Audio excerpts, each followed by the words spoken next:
Бүгінгі біздің өтетін тақырыбымыз жай және құрама сандар, сандардың еселіктері мен бөлгіштері деген тақырып. Сандар біз бұрын бастауыштан білетінбіз. Сандар бізде бөлінеді тақ сандарға және жұп сандарға.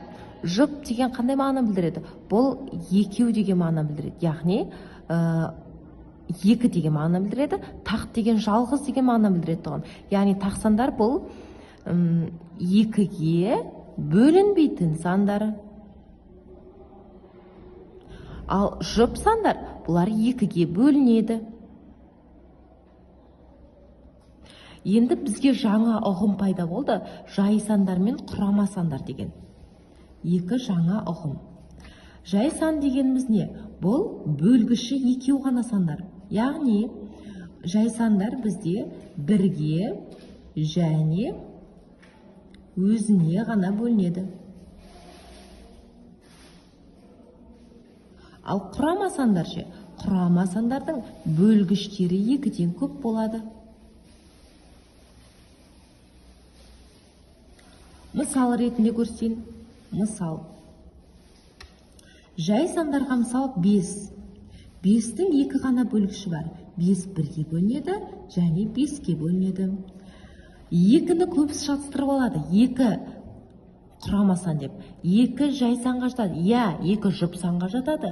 Бірақ 2 жай санға жатады. Себебі 2-нің екі ғана бөлгіші бар. 2 бірге бөлінеді және 2-ге бөлінеді. Тура сол сияқты 7 бірге бөлінеді және 7-ге ғана бөлінеді. Тағы сол сияқты. Яғни жай сандардың екі ғана бөлгіші болады екен. Олар бірге және өзіне ғана бөлінеді. Енді құрама сандар. Құрама сандар біз қалай білеміз? Құрама сандар бөлгіштері екіден көп. Мысалы 9. 9-ды көп адам шатыстырады. 9 жай сан деп шатыстырады. 9 құрама сан. 9 тақ санға жатады.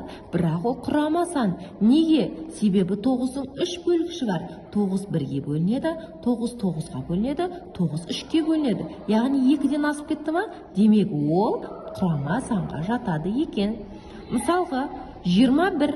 21, ол тақ санға жатады. Бірақ 21 құрама санға да жатады екен. Неге? Себебі 21 бірге бөлінеді, 3-ке бөлінеді, 7-ге бөлінеді және 21-21-ге бөлінеді. Кез келген сан бірге және өзіне бөлінеді.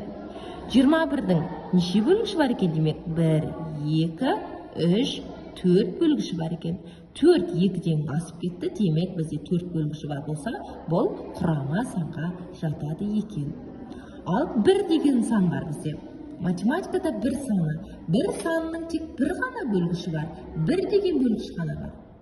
Бұл 1, 2 жай санға да жазып тұрған жоқ.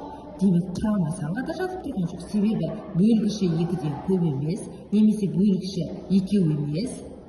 Демек бұл жай санға да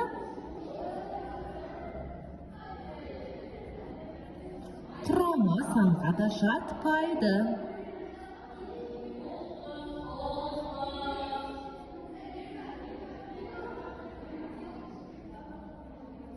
Жай санға да, құрама санға да жатпайды. Енді 0 сияқты. 0, мысалға 0 саны бізде натурал санға жатпайтын. 0 саны натурал санға жатпайды. Натурал санға жатпайды. Демек, 0 натурал санға жатпағандықтан мен оны жайға да, құрамаға да, таққа да, жұпқа да жатқызбайды екенмін.